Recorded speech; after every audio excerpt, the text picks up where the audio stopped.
Hello everyone, thank you for being a part of us, about our community. Your time with us has encouraged us to do more, and we're also encouraging you, don't forget to share our channel, don't forget to like our page, and if this is your first time of coming to our channel, click the notification button and subscribe button so you can get regular episodes of what we are doing here. We are still looking at building a new Nigeria. And the question before us today is, are you the one that will build this nation? Of course, I've listened to different, especially our popular slogan now, change. We need a change in Nigeria.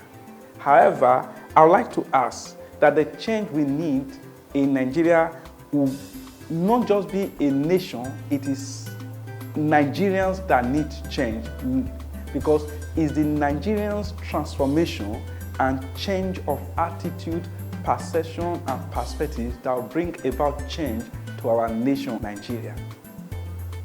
Because it is the individual and the citizen of a nation that makes the nation. So if we need change in Nigeria, the question is, are you the one that will bring the change? Because every institution here in Nigeria, all the institutions in Nigeria that are collapsing or that have collapsed are being headed by Nigeria, not the foreigner. And that is why the change we need and the transformation we need in our nation will begin from us as individuals in Nigeria. This will tell you that for us to have a transformed nation or transformation in our nation, every one of us as individuals must be transformed. Paul speaking to the Romans in the 12th chapter of Romans and verse 2. You know, what we are experiencing today in our nation as something that's probably that's what the nation of Rome was experiencing. And Paul was also as bothered as you and I today concerning what is happening in our nation. And he told them, this change and transformation you need in your nation, you can only have it by renewing of your mind, not conforming with the standard or with the way things are going on in your nation. He said, Paul told them, do not be conformed to this world. Do not be conformed to your society. There are things you have identified in your society that are destroying the nation. For instance, corrupt practices. And corrupt practices begins from low self-esteem. Corrupt practices begin from what? Low self-esteem, lack of personal value, lack of integrity, living without moral standard, living without what? Any iota of self-worth. So you need approval of somebody to become who you are. So when you need, and that makes you compromise because you want to be accepted. These are the things that brought about corruption and corrupt practices in our nation. So Paul, talking to the Romans then in chapter 12, he said, don't be conformed with what is happening, but be renewing of your mind, that you're able to prove what is good, acceptable, and the perfect will of God. Have you noticed, and if you have noticed what makes the nation to be where it is today, that you are calling for, that it needs to be changed, having identified that, you yourself should escape or stay away from practicing such. Are we together? Thank you. So Paul went ahead telling Timothy, he said, for you to be able to overcome these things that has bullied down the nation, in 2 Timothy chapter 2, verse 15, he said you need to be diligent in studies. What? Develop yourself. Develop your capacity so that you can change your attitude, so that you can change your perspective, because knowledge reshaping our view of things. Our knowledge shaping our view. Our knowledge shaping our perception, our perspective.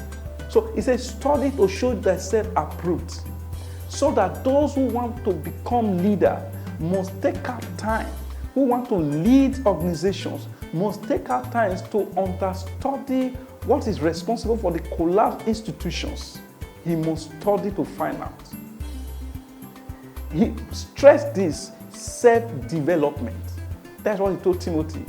2 Timothy 12, chapter 2, verse 15.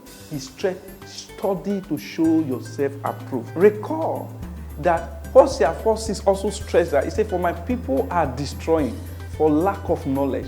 So knowledge is the key word, is one of the key words you found in transforming our lives that will bring transformation to our nation. And Paul went ahead in 1 Timothy and was telling, he was saying that those of you who want to become leaders, there are some basic things that you need to know. There are basic things that are common among effective leaders. Now the question now is, have you developed yourself to become that leader we need to be installed in that sector? Are you that leader? Ask yourself, are you that change person who has taken out time to change your perception about things, change your orientations about things, work on yourself? Paul told Timothy that people who should desire leadership office must be people who take decision to grow their knowledge of God. The Bible says, grow in the knowledge of God and the grace of God. People who are not greedy for gain, who has good behavior, good character, who are not greedy for money. People who are gentle, who are not quarrelsome, who not people who see every human being for sale, that everyone's conscience can be bought. They are not fit for leadership. People who have control over their children. Not people whose their children are into all manner of social vices, into drug. People who are gentle. These are the people that are men. And he went forth to say, leadership is not meant for novice, not to be allowed to come into leadership. For you to be a leader, you should start from your family, your community, the CDA, upward. So leaders are not men and women who are double-tongued. They are not men of double tongue. They are not people who are given to wine. They are not people who are given to wine, but people who hold the mystery of faith with good conscience. These are people that leadership is meant for. Wow. These are some qualifications and basic fundamental for everyone who desires to lead or to provide leadership in our nation.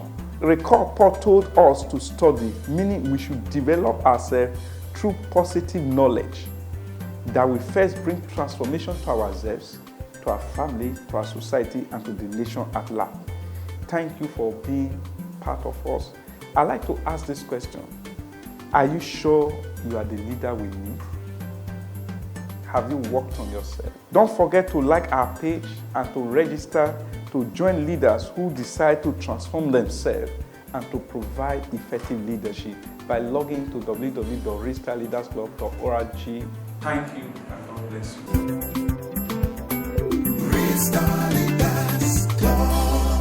For more information, visit our website www.realstarleadersclub.org.